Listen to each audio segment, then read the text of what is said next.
On the tip of Northern Ireland, a remarkable series of rock formations protrude into the sea.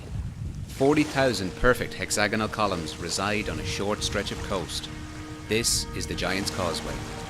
Nearly 1 million people visit here each year, each drawn to its otherworldly landscape.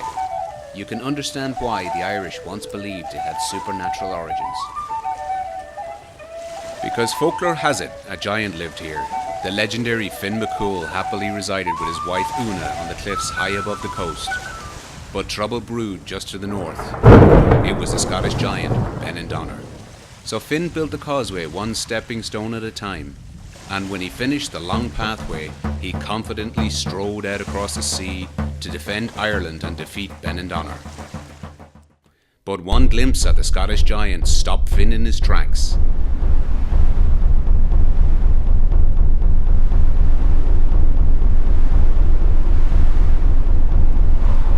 Benandonner was a giant among giants. Luckily for Finn, he had a clever wife. Quick-thinking Una disguised her husband as an enormous sleeping baby. When Benandonner reached Ireland, he saw the size of the giant sleeping tot. He thought to himself, if this is the baby, what size is the father?